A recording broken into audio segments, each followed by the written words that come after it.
Olá, bom dia. Sejam todos bem-vindos ao segundo dia do 11º Colóquio de Estudos Vikings Escandinavos, organizado pelo NEVE.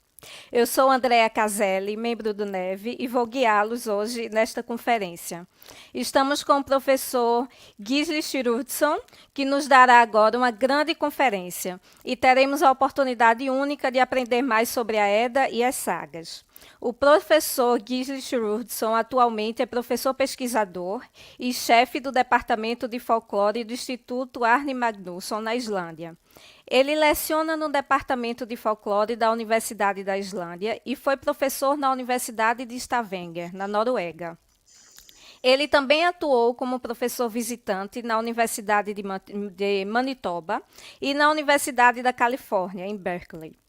Ele publicou importantes edições da Edda e das Sagas, além de coordenar periódicos sobre esses temas. Então, para nós é uma grande oportunidade tê-lo aqui hoje conosco. Eu agora vou fazer a apresentação do professor em inglês e vamos dar sequência à palestra em inglês. Quem não tiver o domínio da língua pode fazer a pergunta em português, que nós traduzimos para o professor, como fazemos sempre em todos os colóquios. Professor Gísli Sigurðsson is now a research professor and head of the folklore department at the Árni Magnusson Institute in Iceland. He teaches in the folklore department at the University of Iceland and was professor at the University of Stavanger in Norway. He also has served as a visiting professor at the University of Manitoba and at the University of California, Berkeley. He published important editions of the Edda and Sagas, in addition to coordinating periodicals on these topics. Now, Professor Gísli Sigurðsson presents to us the conference, The Saga are in Earth, as the Edda is in Heaven. Good afternoon, Professor Gísli Sigurðsson. Good afternoon. We are very honored by your presence here.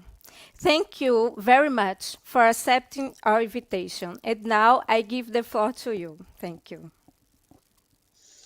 Thank you, Andrea, for your kind introduction. And it's most enjoyable to be able to be a part of this event.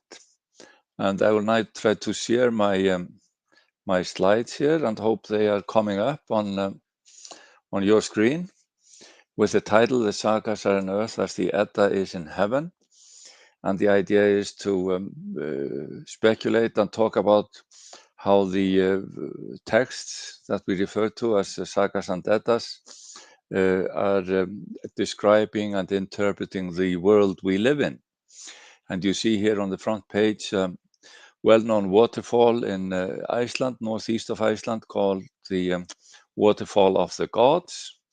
Nearby were Þorgeir Ljósvetningagoði, a famous character from the early history of Iceland, a law speaker and chieftain at the time around 1000 when Iceland became Christian officially, and he lived nearby this waterfall.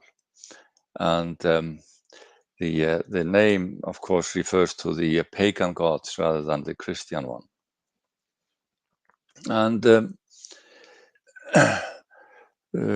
I have worked on orality and the Eddas and Sagas, and just to give you an idea what we are talking about, the Sagas are the prose narratives that were developed and written in Iceland in the 13th and 14th century.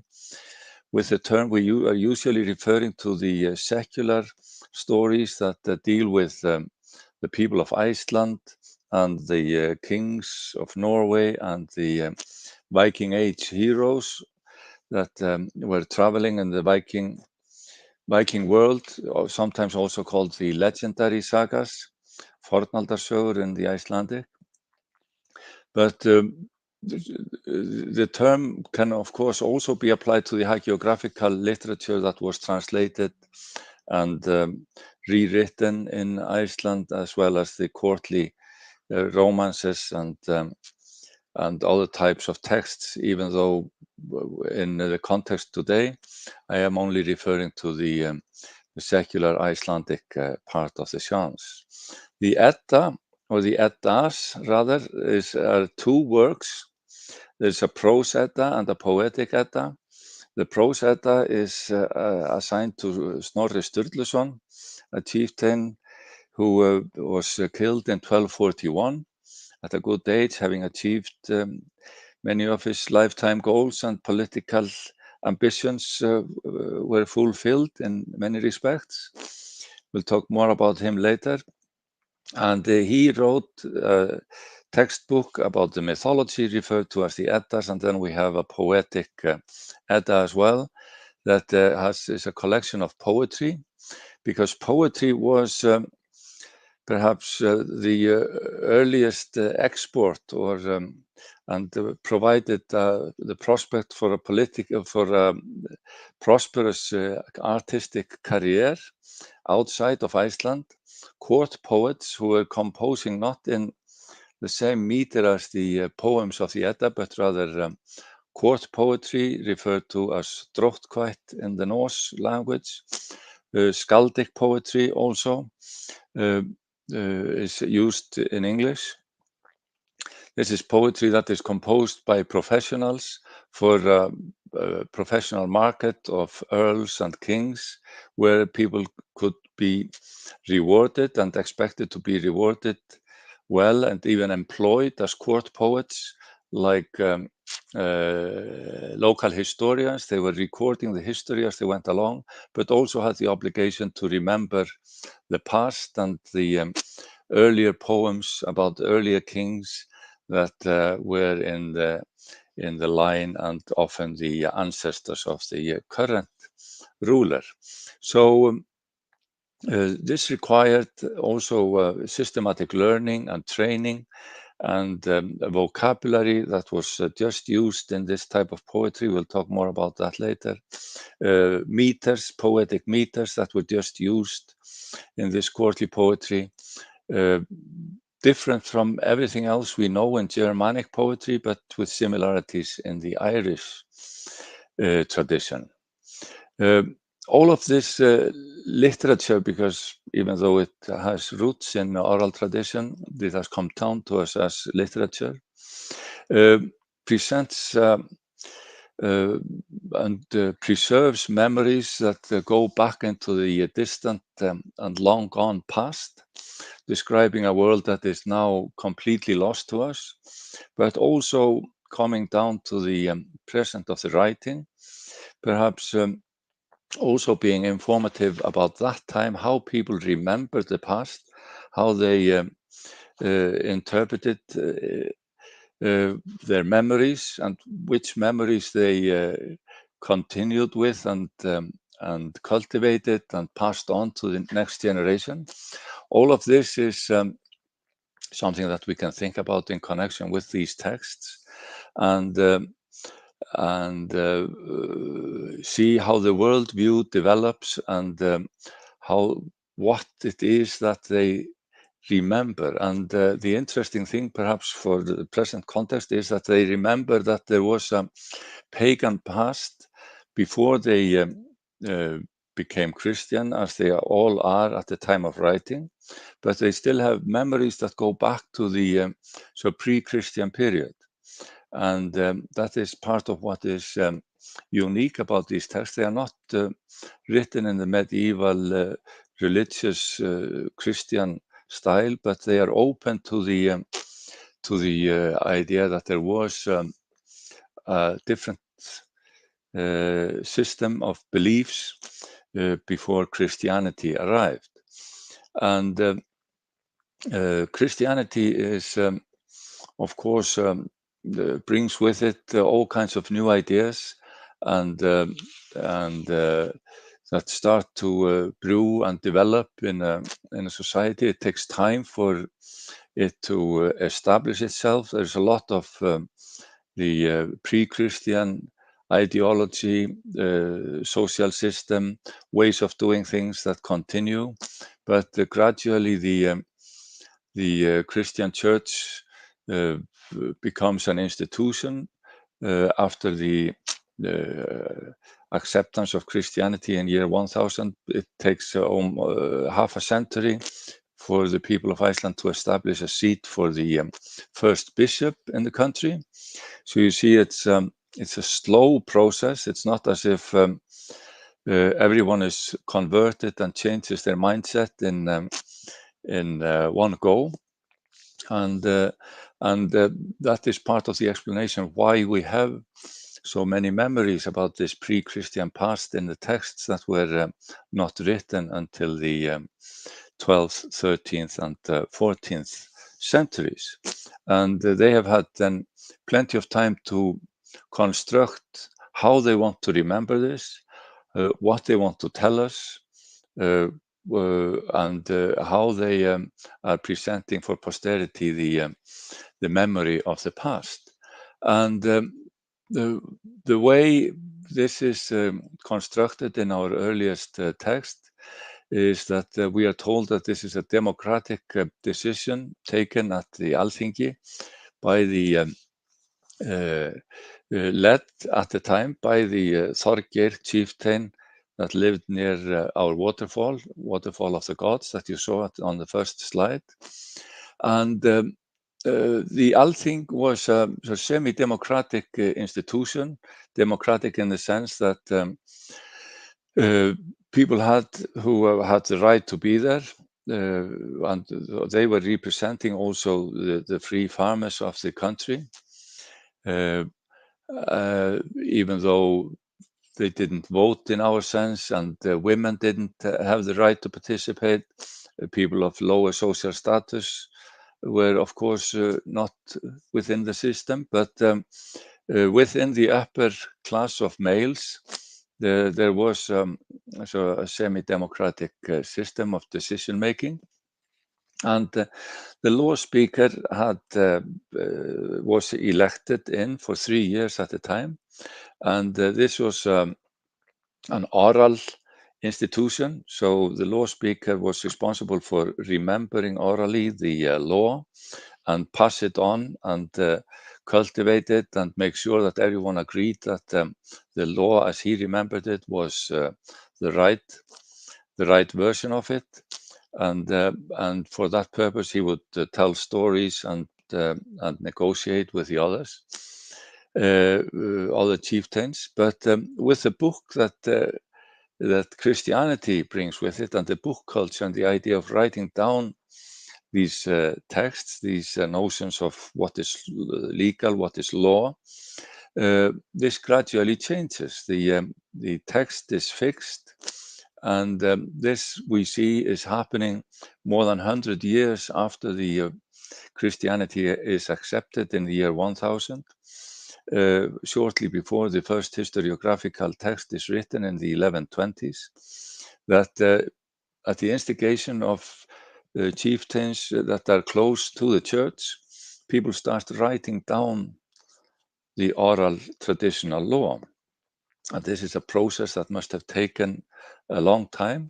And we see in the way the office of law speaker develops and is held by either the members of the old families, legal families, or else by the new priests and priestlings, people trained within the church who knew how to read and write. And that takes the better part of the 12th century to become a prerequisite for a law speaker to also know how to use the book. And then it was not just any book that was the decisive text. Before, the law speaker had the power to decide if in a legal dispute. But after that, it was the book kept by the bishop and not by the law speaker. So we see a transfer of power from the oral to the written and to the church in that process. And the church, one of the first things that the church, as it is spreading in Europe, has to do is to make sense of the local chronology, which is people always have an idea of the past in their culture, but they weren't using the Anno Domini system that we are of course, familiar with. They were using genealogies, they were using ruling years of kings, and even we know in some cultures people were using the sort of long-term movements of the polar star even to regulate time, that they could count in millennia, but we don't have evidence for that in the Icelandic culture. But we know the individual who is responsible for the text we believe to have been the first historiographical text in Iceland, the Book of Icelanders, written in the 1120s.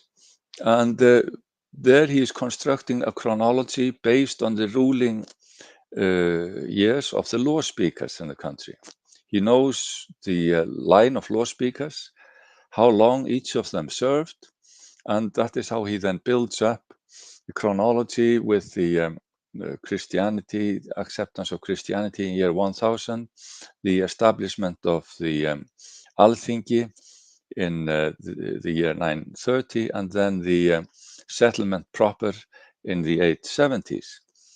But before that, there is a memory of Irish hermits called papar in Icelandic, having been here in the country, but that they, as Ari, the writer of the Book of Icelanders, tells us that they soon left after the settlement started, supervised by the Norse, because they didn't want to share the land with the pagan Norse.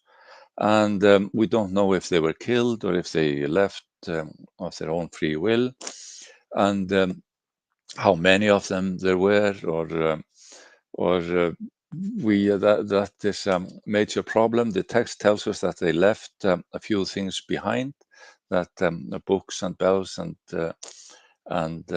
things that indicated that they were Christian, and they were coming from the Gaelic part of the British Isles.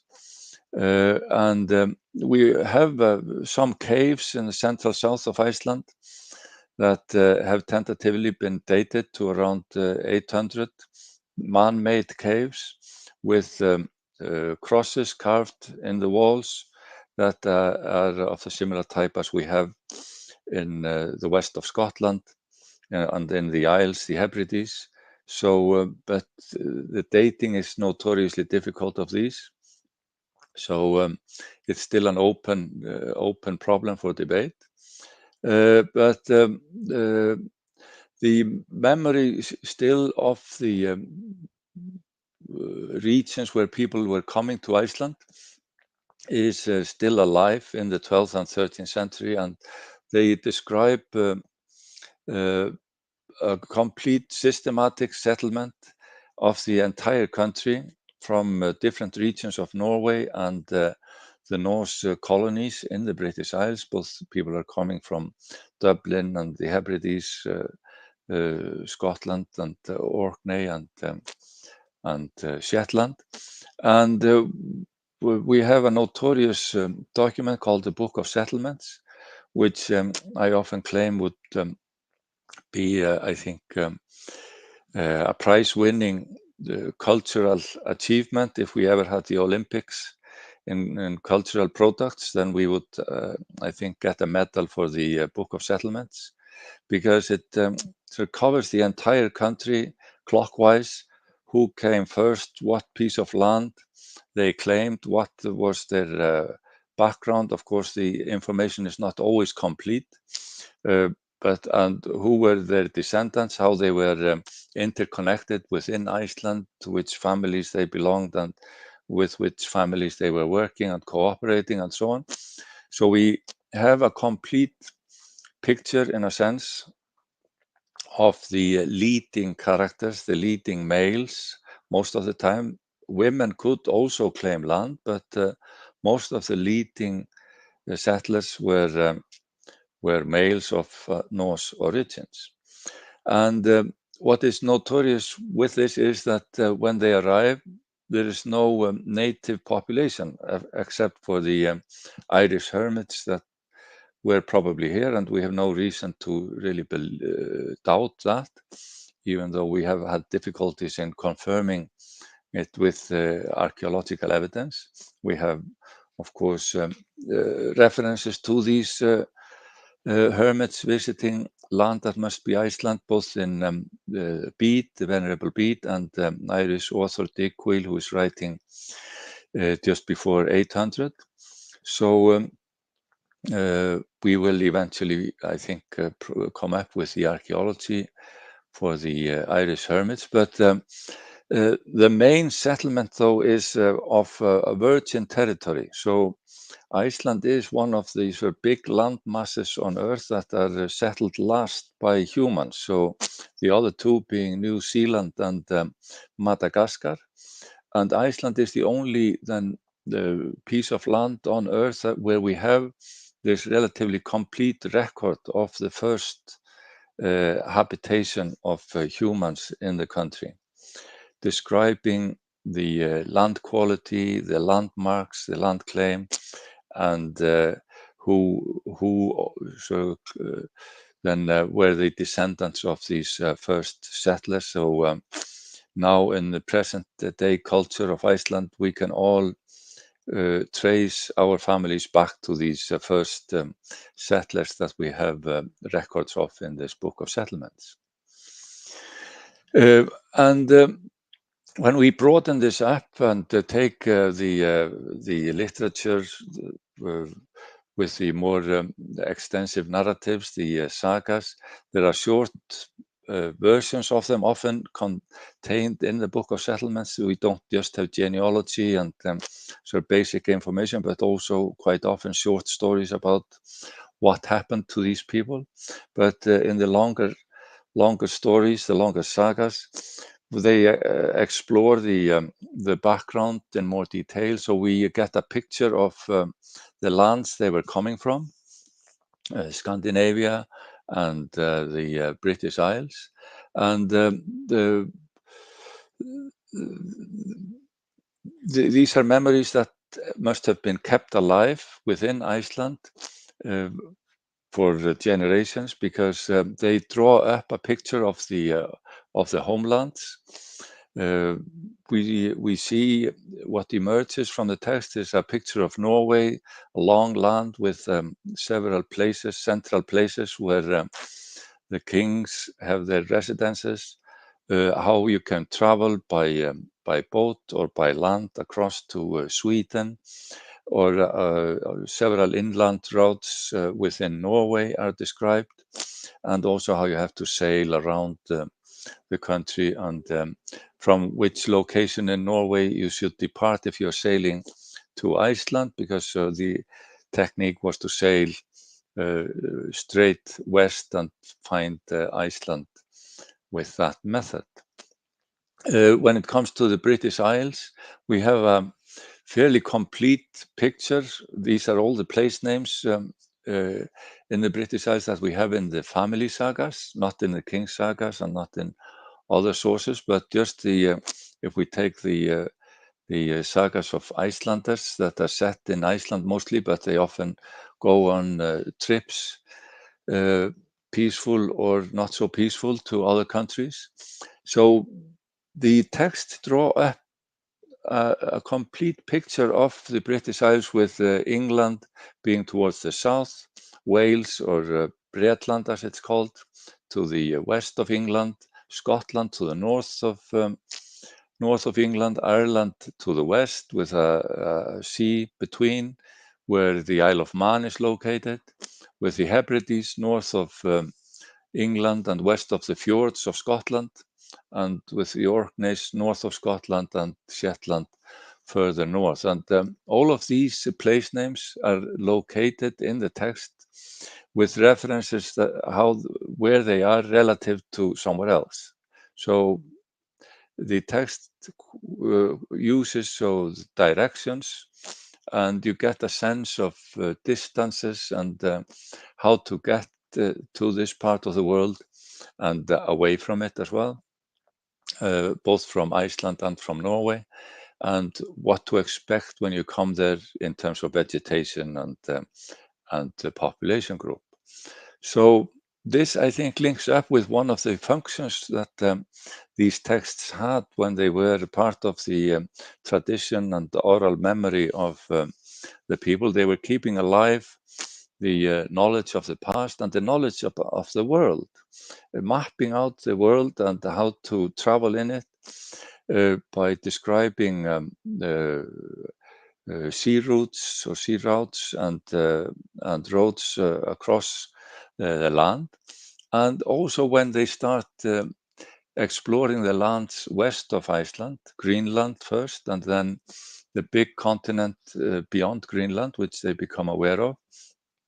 Part of the function of the storytelling tradition is to describe how you sail there, in which direction you sail, how long you should expect to be at sea, and what the land looks like and what the native population that lives there is like, whether you can communicate with them or whether they are friendly or hostile and so on.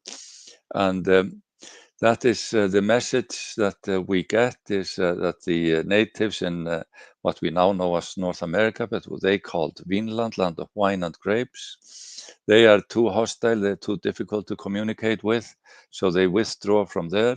Also, the people in the Northern British Isles, they don't speak the Norse language except in a few separate colonies. So, and it's dangerous to sail there, whereas it's quite safe to go to Norway.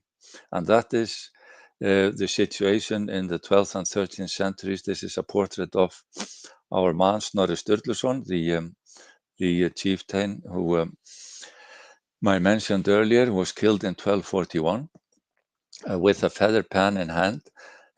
But this then brings us to the idea of the author, the individual who puts together the texts that are based on this traditional material. And the romantic notion was that individuals that we like to refer to as authors, like Snorri, they would have written them in their own hand. But first we have to acknowledge that they would, if they were anything like authors in our sense, they would have been dictating.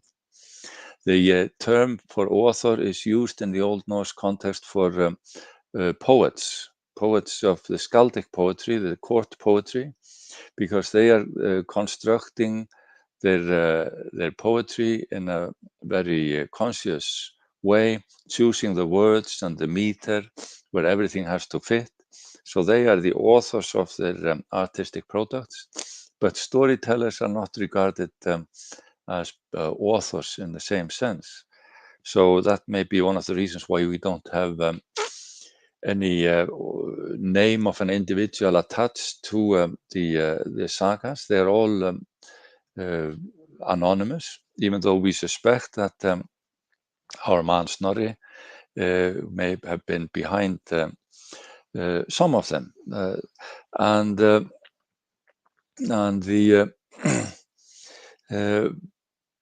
the development of this literary activity is connected with the book culture that the church brings to the country, of course. The idea of writing long prose texts with poetry to back it up is something that develops within Iceland, but inspired by the texts that come with the church, both religious texts and historical texts that are translated, books of the Old Testament. People start translating these texts into Icelandic.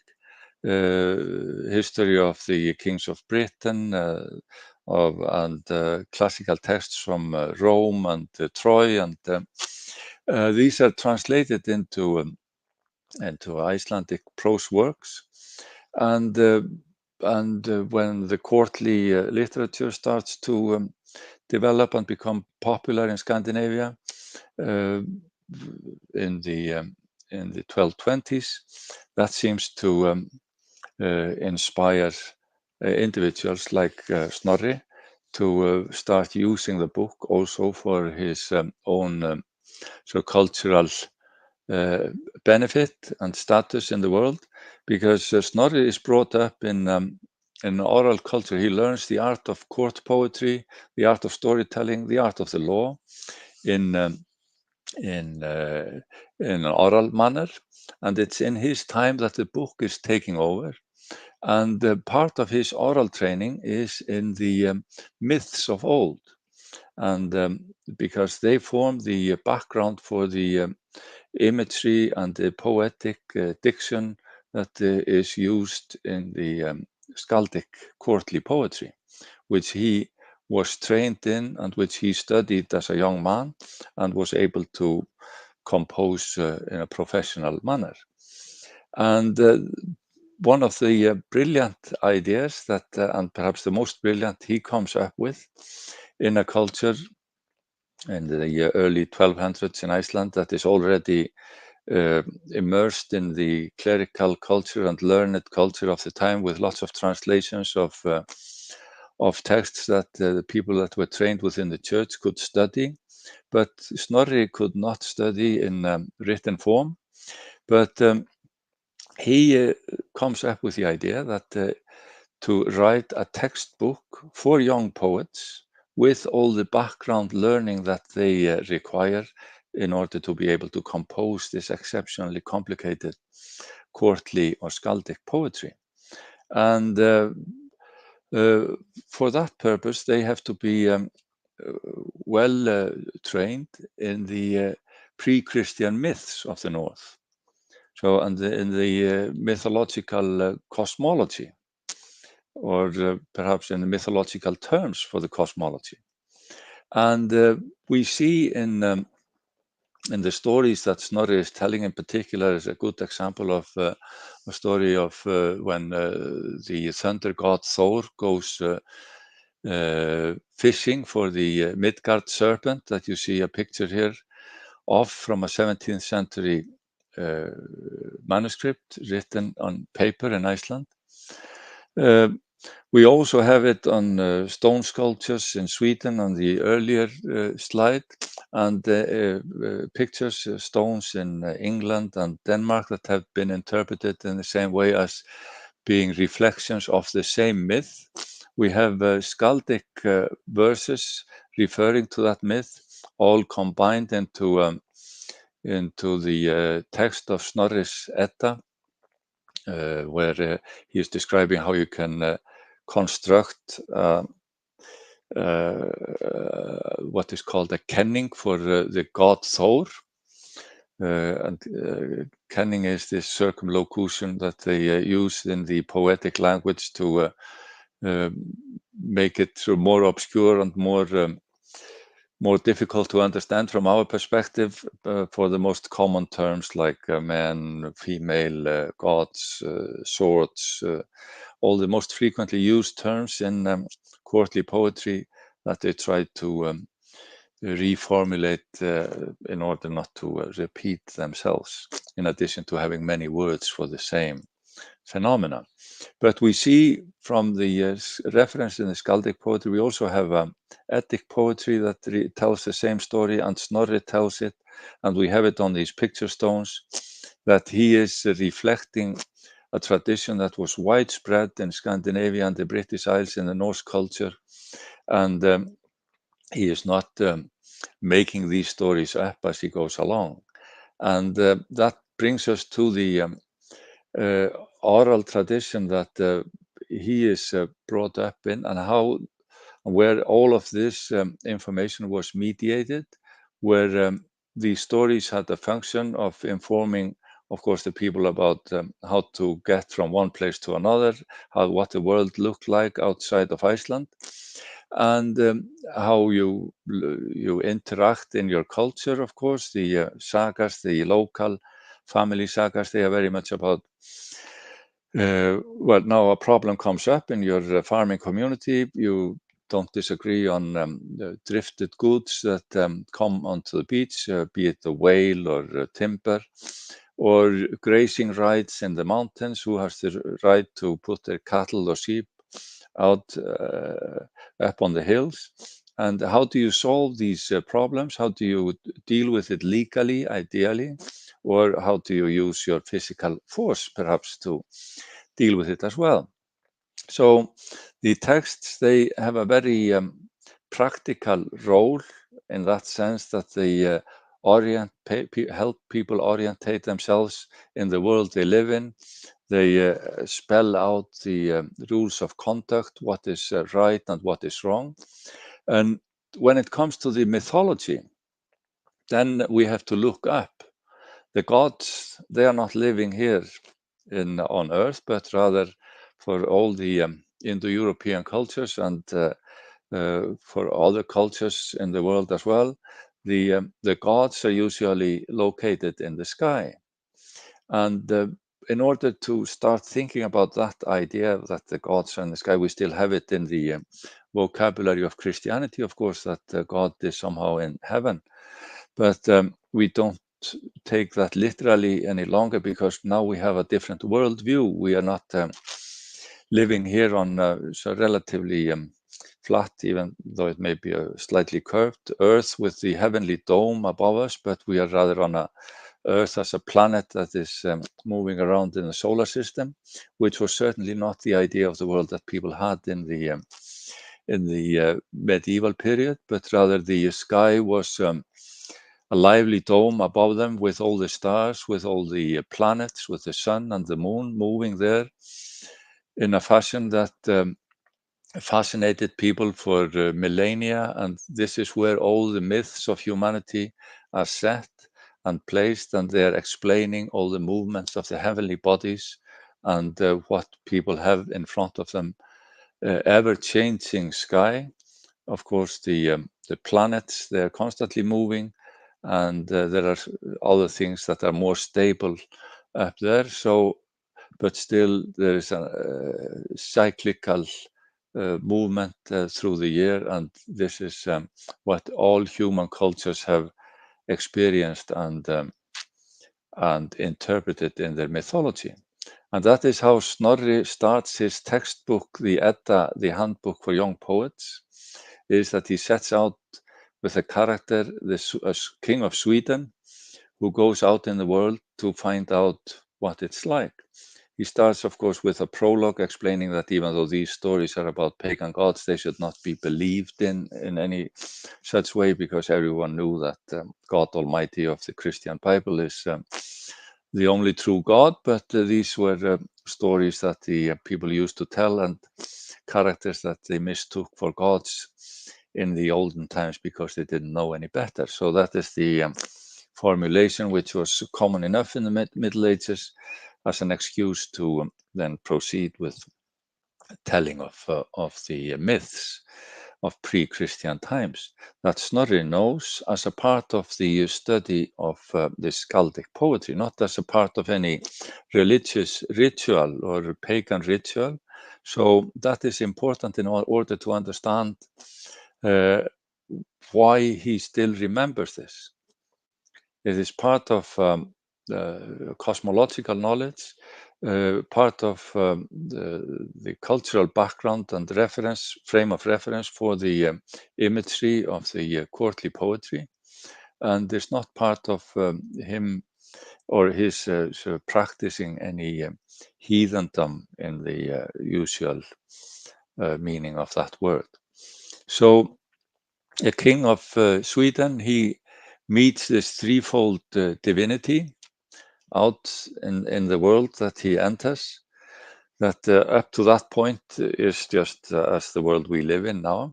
And he starts asking them questions in a typical medieval textbook fashion, where the disciple asks questions to someone who is more knowledgeable, the teacher, and then the information of what is to be mediated, the learning for the young student is expressed in sort of question and answer format.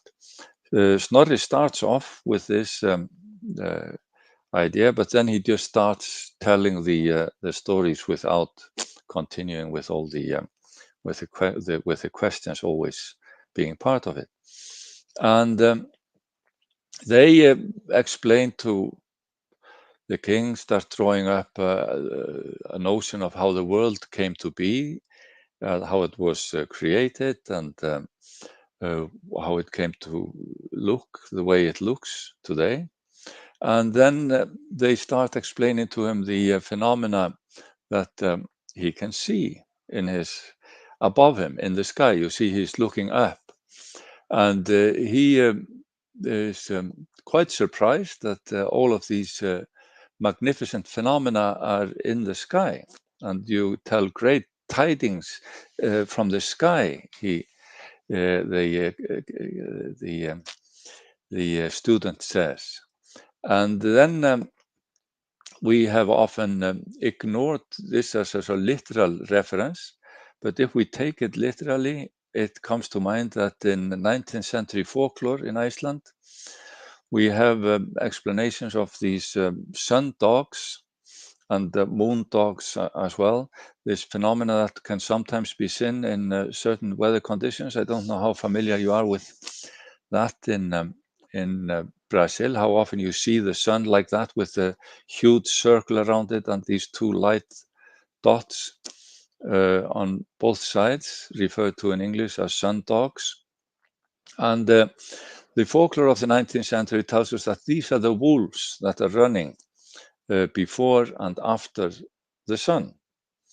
So we have there an example of continuity in the language, that people are still that late using mythological terminology about what is actually in the sky, not as a part of sort of fantastic imagery or a fantasy world where everything is totally different from the way we experience it normally, but rather it is a mythological interpretation of the world as it is and as we can see it with our bare eyes. And that is what is happening in the conversation between the King of Sweden and this threefold divinity that he meets, is that they are converting the world as it is into a mythological scenery. So it's a magic of the art of storytelling, the magic of the theater, if you like. The curtain is drawn and you enter a different world, and you believe in it as long as it is in front of your eyes. And the art of storytelling converts what we see to an image like this, where the wolves are actually running after the sun. And so the sun is in constant danger of being swallowed in that sense. We also get then the idea of the moon being similarly often seen with these two moon dogs on both sides. And where this is described in Snorri's Edda, we get the story that there are two siblings that come and carry the moon in a bucket between them. And there's this line that goes between the two. And then the Snorri's reference ends by saying, as can be seen from earth. So he is pointing constantly to the fact that we can actually see this mythological phenomena if only we interpret them in the mythological way that he is suggesting. And this is part of what is going on in the diction of the Skaldic poetry and the Eddic poetry as well, is that there's one word for the phenomena that we see that is used in this world. There's another word used among the elves. There's one word used among the gods, and so on. So it depends on the world you're in, which word is used for the same phenomena, like the rainbow.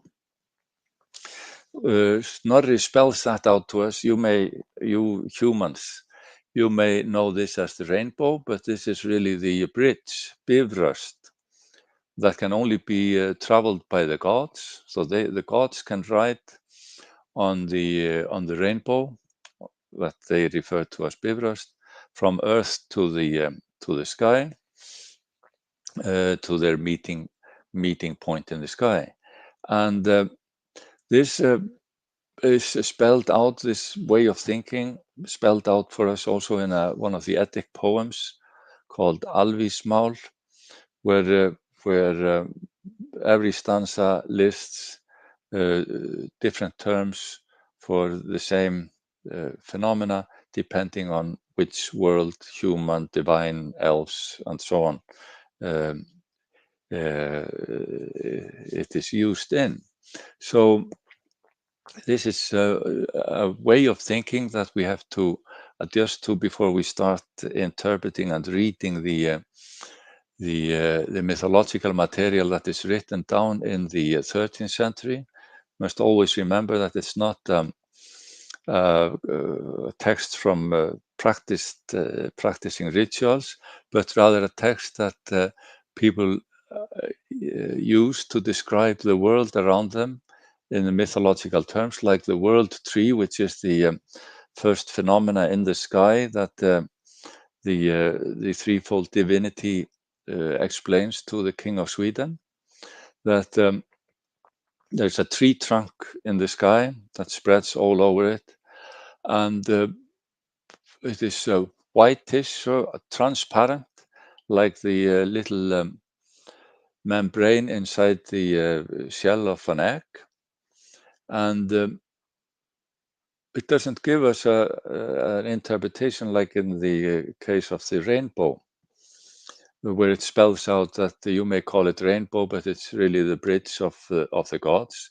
But it tells us of a tree in the sky with this whitish color from the white mud that the three Norns pour over it.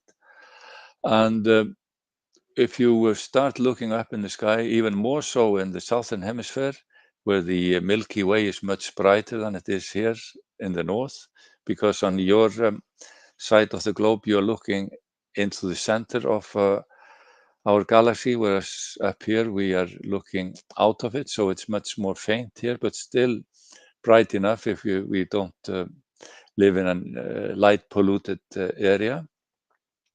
So, and this is then a technique that they start with, as in every stargazing outing, that people start pointing to what can easily be located.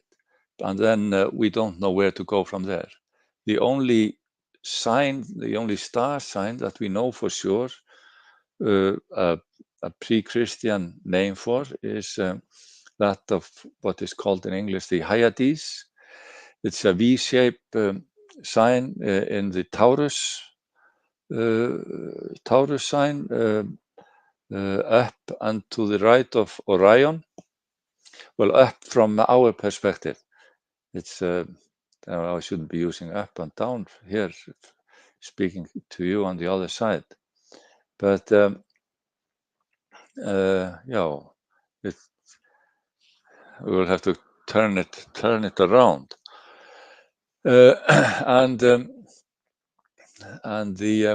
We have a text that contains a translation of classical astronomy in the early 1200s, in Snorri's active time, that explains that the Hyades are were called by the pagans the wolf's mouth.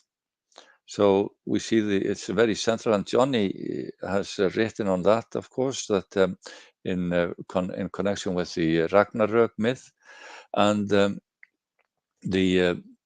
this V-shaped mouth, if that is what you see in it, the wolf's mouth, is located almost on the sun's path in the sky. And the sun's path is, of course, a known path coinciding with the path of the planets. And you see here, you will probably have to turn it upside down to understand what's going on there. But you see the three stars are the Orion's belt.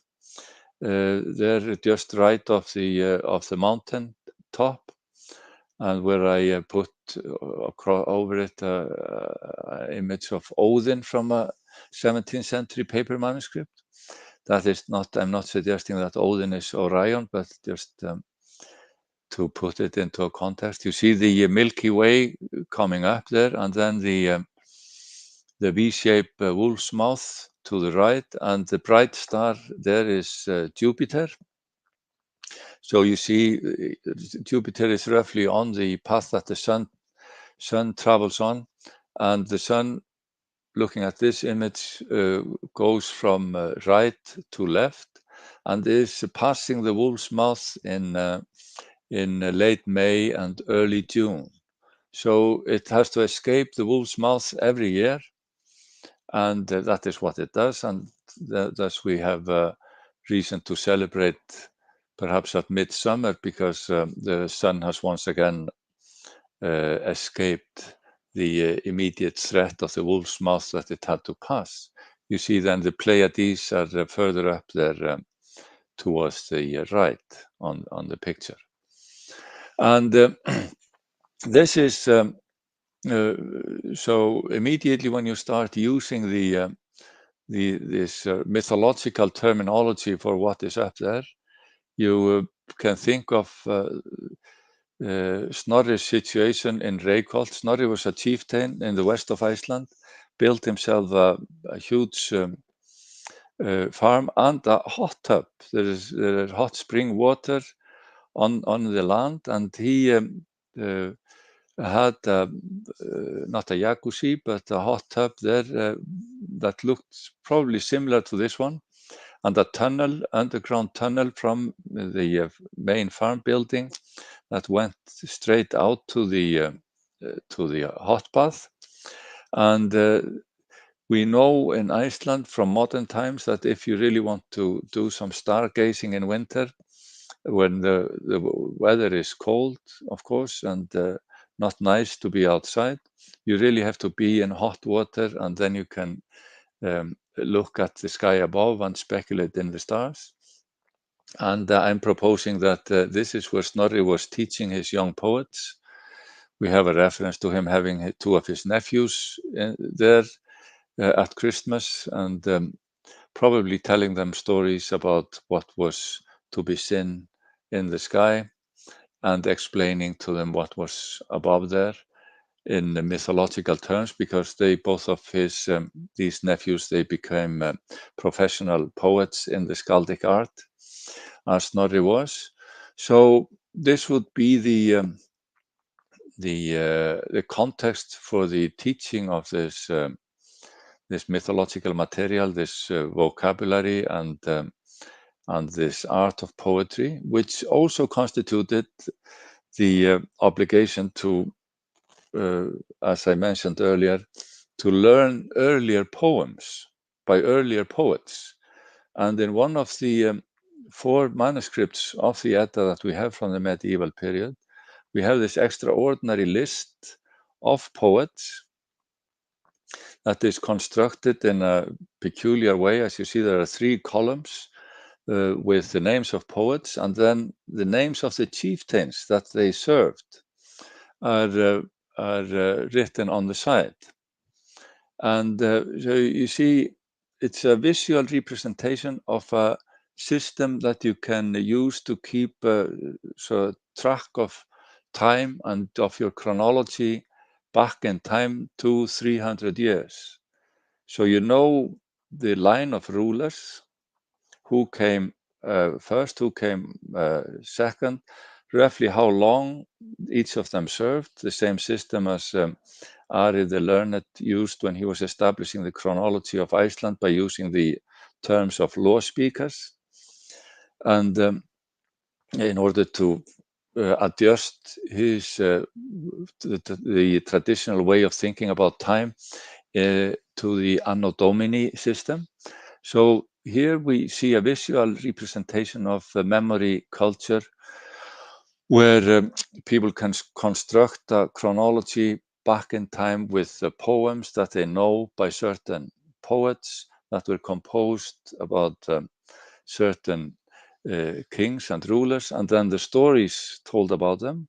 And the reason I'm showing you the Steve Jobs and the iPhone is that the idea that Snorri gets to take all this knowledge that he is trained in orally as a young man and construct it into the book form is equally brilliant as the innovations that Steve Jobs came up with.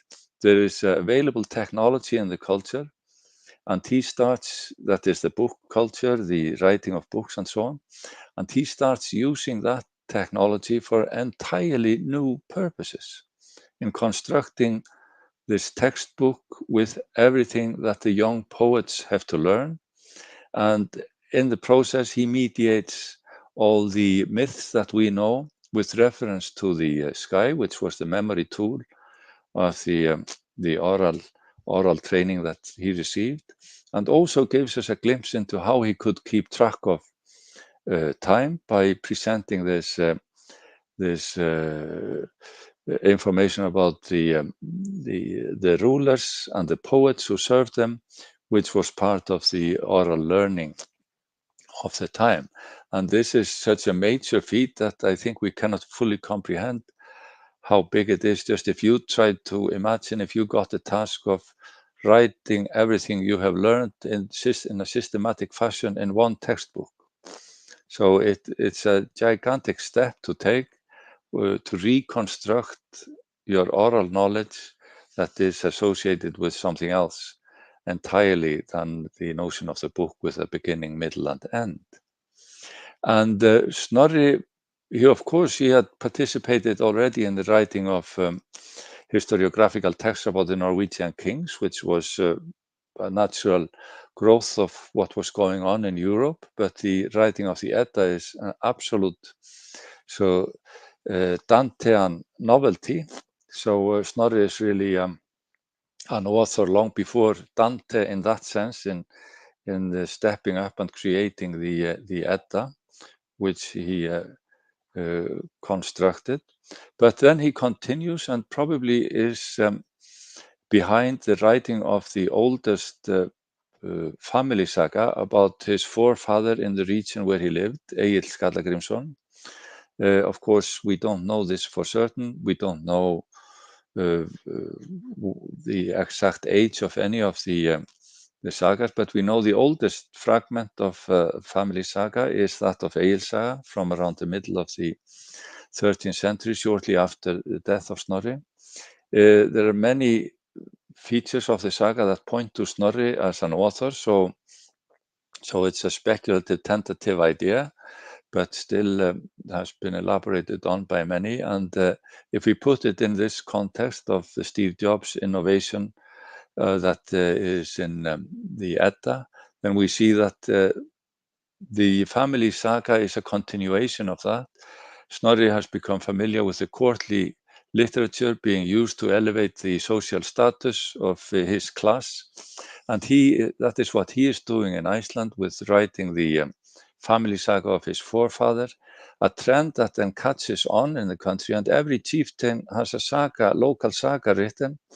First, other people in the west around him, then it spreads to the south with the Njál saga, and then other areas, and every chieftain who wants to be taken seriously in the land has to support or have a local saga written in order to show off that they participate in this trend, and they show off their wealth, which can take off on the most peculiar representations or manifestations, like from this village in Italy in San Gimignano, where the powerful families decided that they had to build a tower. The only reason they had to build a tower was to show off their wealth and status, and that they were on an equal footing as the other important people in the town. And I think in order to understand the phenomena of the family sagas in Iceland, we can think about that in a spreading fashion. In this sense, it becomes trendy for rich people to show off their wealth by having a saga written, and thus we can understand why it caught on.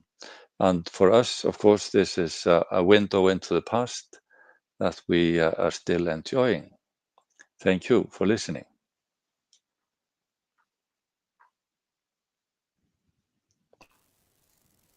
So we can open up for discussion now. Yes, thank you so much, Professor, for this great conference.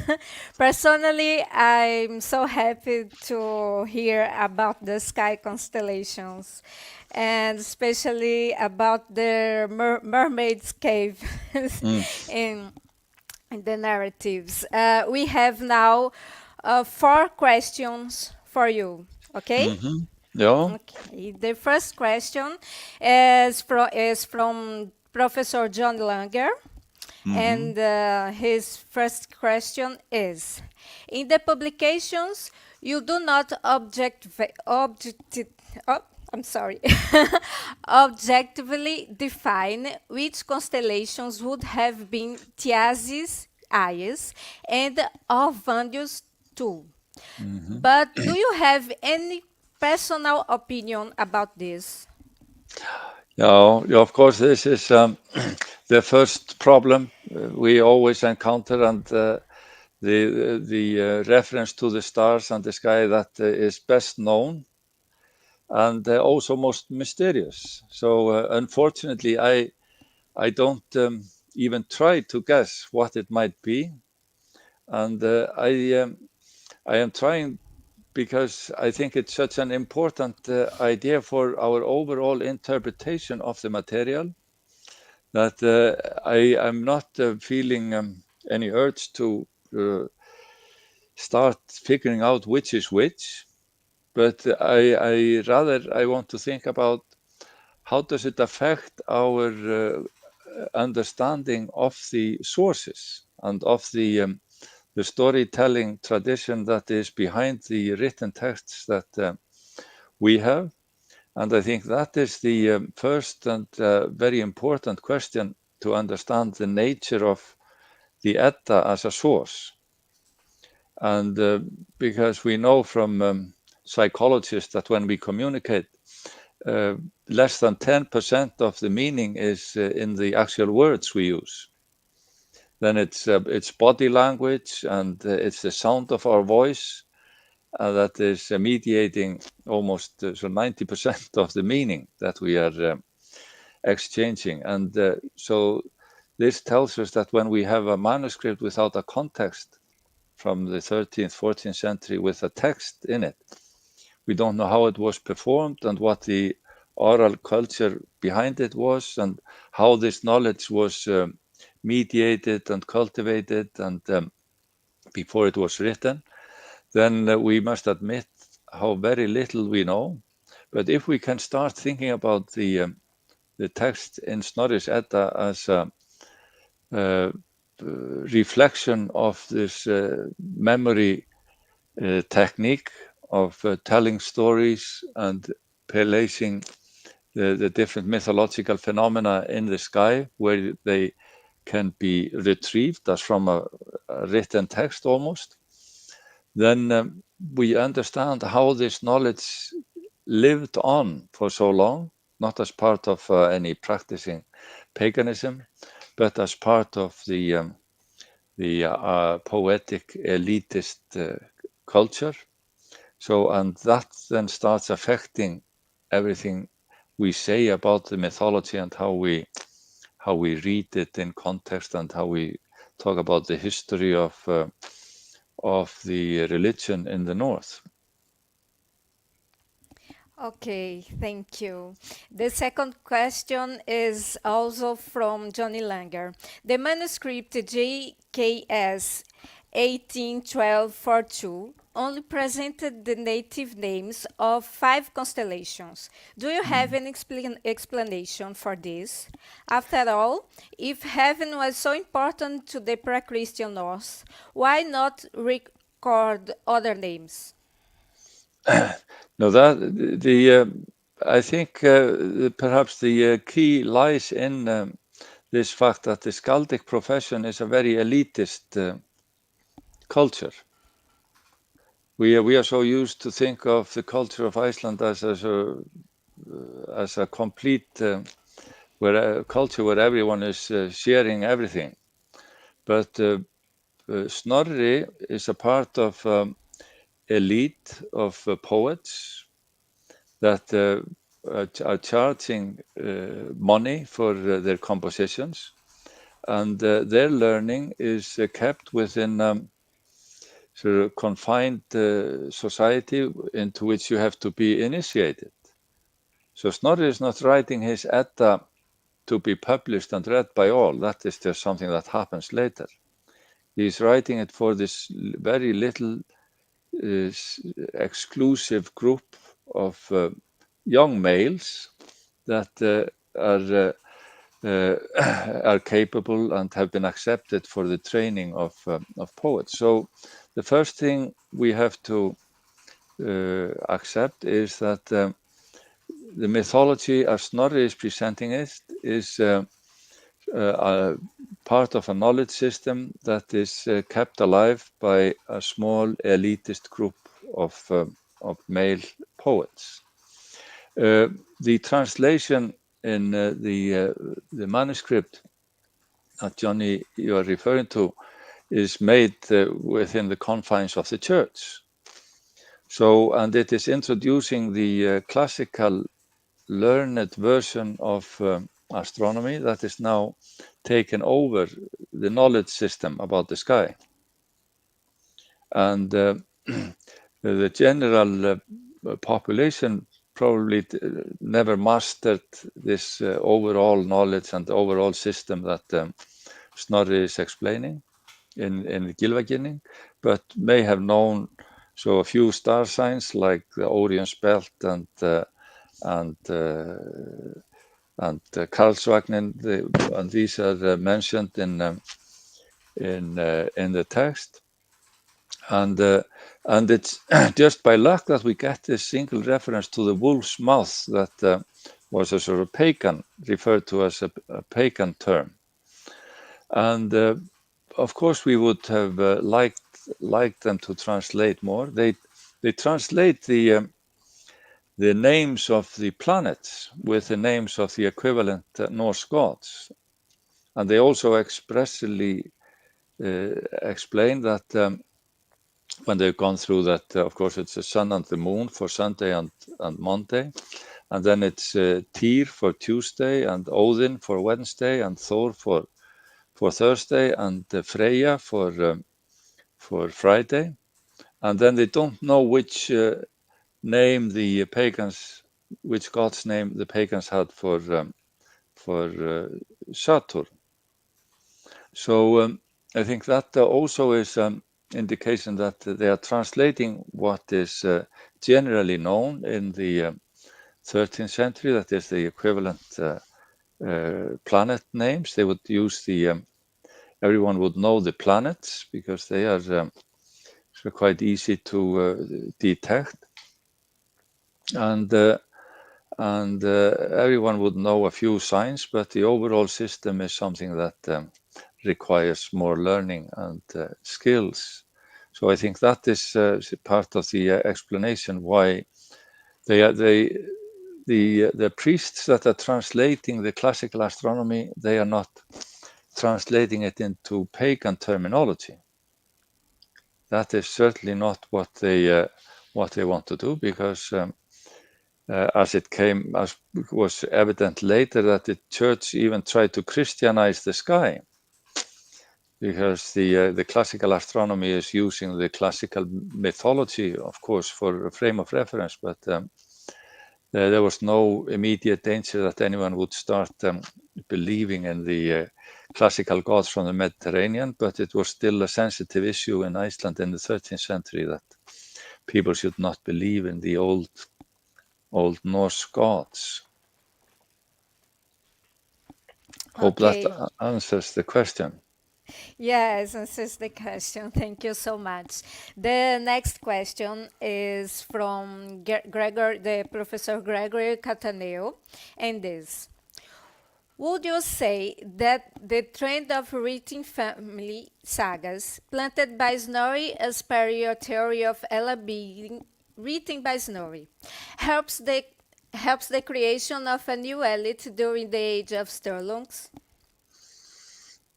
Yeah, well, of course, this is, as you pointed out, it's all speculative. The earliest saga, what is the earliest saga? But there are strong reasons to believe and argue for Egil saga being the first of this kind of sagas. And I think the only way we can explain the writing of texts like this is in the European context, that this is literature is being used for some social advantage in the culture. So people are trying to gain some status from being able to demonstrate that they have the money to finance the writing of a saga that is to their liking, about their area, about their ancestors, about something that is important to them. And then they can demonstrate, now look what I have had made here, and now we can have some reading entertainment, as is fashionable by people of the upper classes in other cultures. So I think this is certainly, and with the writing of the Edda, it's tricky. People often think of that as being something that was meant for the general public, but I think it's very important to think about the Edda as a text written for the exclusive elite only, not for the public eye. And so I think that that must be interpreted in a different context. But Snorri is clearly using literature and bookmaking to create an elitist group around him, which, of course, his nephews, Ólafur and Sturla, they stay in the uppermost social layer as a result of their book training and of their how they master the book culture. And now, of course, for us who have come much later, the picture is very distorted, because much of what we know about this period, about the past, about the present of Snorri and his nephews, Ólafur and Sturla, is written by them. So naturally, we get the idea that they were the most important individuals in their world. But I think much of that impression is because they are the authors of our sources. So it's very hard to answer the question in general terms about how were they regarded by others, and how were other chieftains who had something else to offer but didn't write their stories down, how were they regarded in society? It's very hard for us to tell, because all of our information has come through these very few channels provided by the elite around Snorri himself. Okay, thank you. And the next question is from Wilson Jr. And he says, if the sagas detail maritime routes and describe the various populations of land settled and contacted with, can we use such writings as source for studying merchants' routes and chains of routes, according to changes in seas currents and diplomatic relational developments between the Nordics and the diverse population with whom they made contact? Yeah. This is a very interesting question. This is exactly what I've been trying to squeeze out of the texts, exactly that kind of information. And I think that that is what the texts can really tell us. Even if we take the most fantastic texts, like the legendary sagas about the so pre-Icelandic settlement sagas, the Viking Age heroes in the legendary sagas, the places they go to and how they travel and where the central places, the important power centers that are mentioned in the text, I think they all draw up a map of so places of interest or places of importance in the presence of the writing, and they're also explaining how people were sailing north along the Norwegian coast into the Russian territories, and how they were traveling across land, how they were traveling across the Baltic into Russia.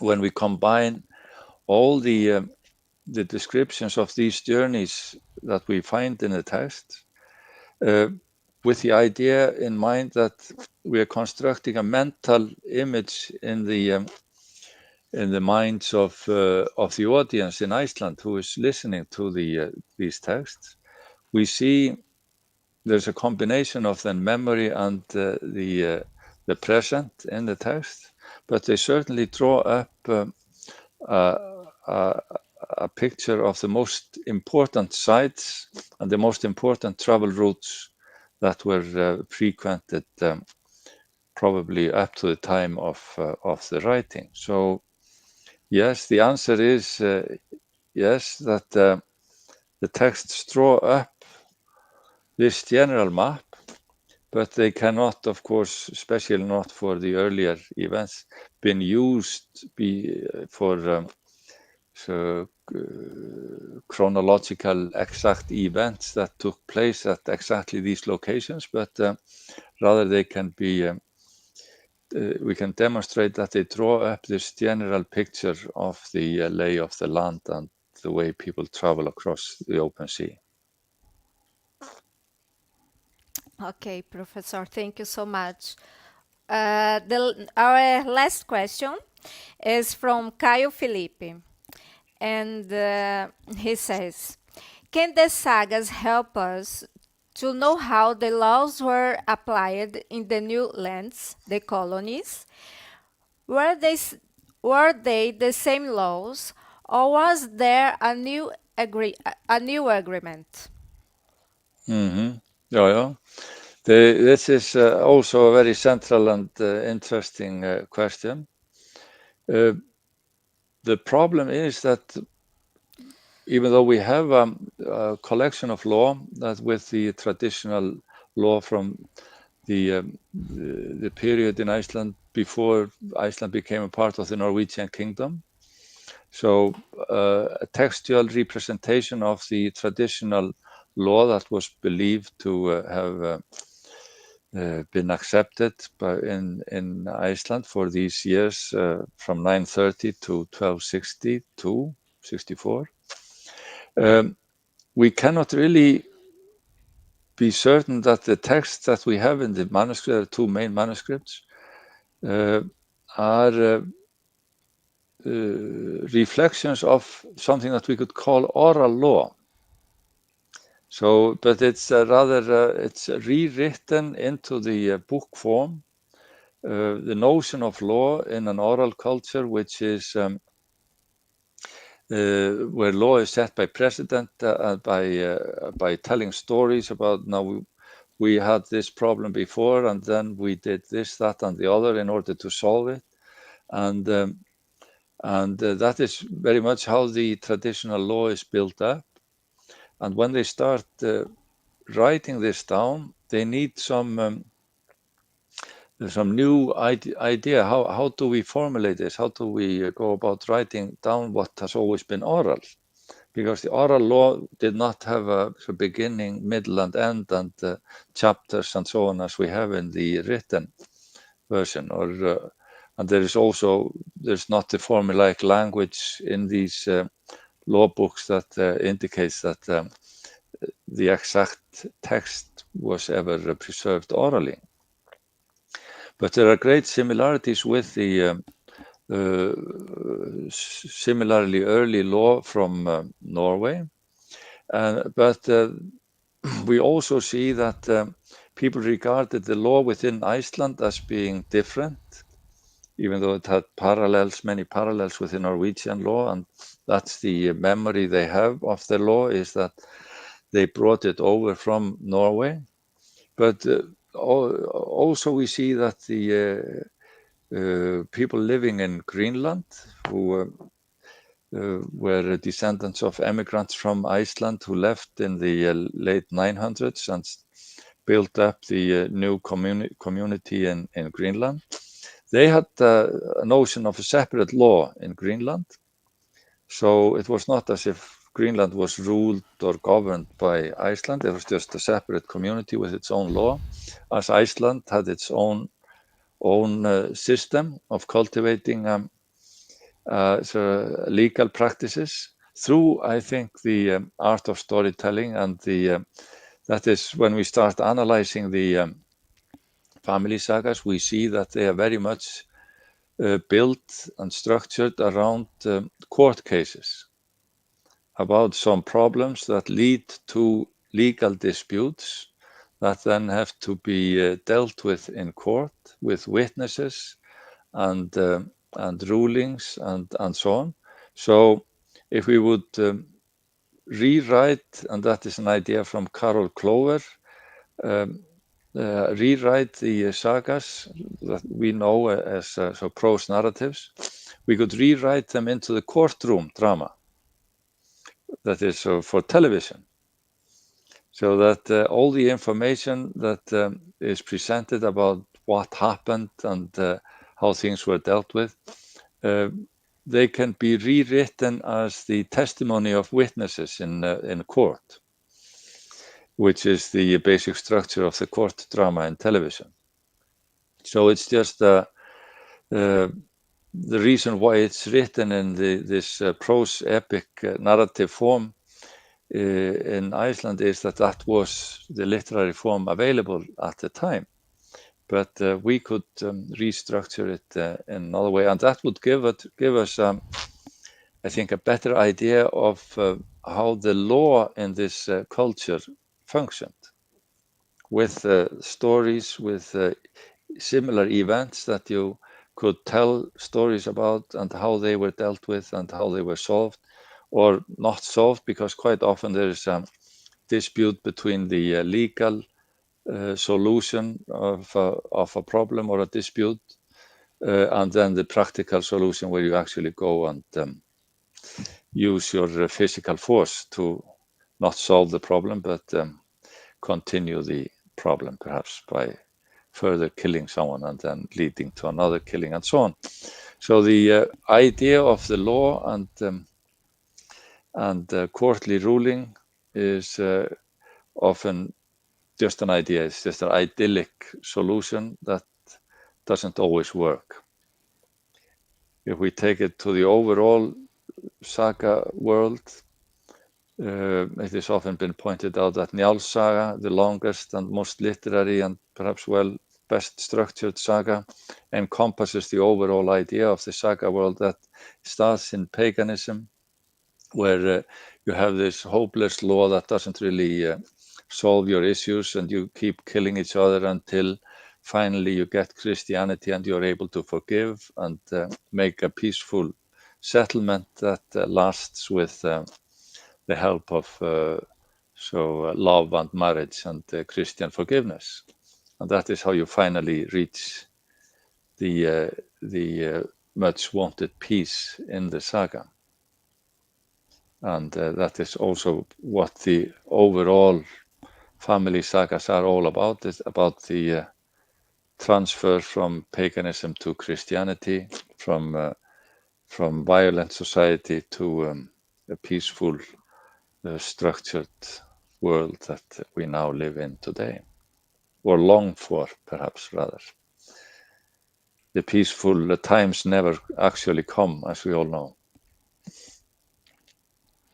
Okay, Professor, thank you so much. Mm-hmm. We all are so happy to have you here. Well, thank you. Would you like to say anything else? Yeah, just thank you very much for having me and your interest and for your exceptionally important and to the point questions that I think illuminate quite well the problems we are dealing with. And I think it's just fascinating to acknowledge the difficulties in interpreting and reading these texts and understand how they came about and what they can tell us, and perhaps more importantly, what they cannot tell us. Okay, thank you. Thank you. And now we are finished this great conference, and we return at 2 p.m. of Brazil. And bye. Okay. Thank you. Goodbye. Thank you. Bye. Thank you.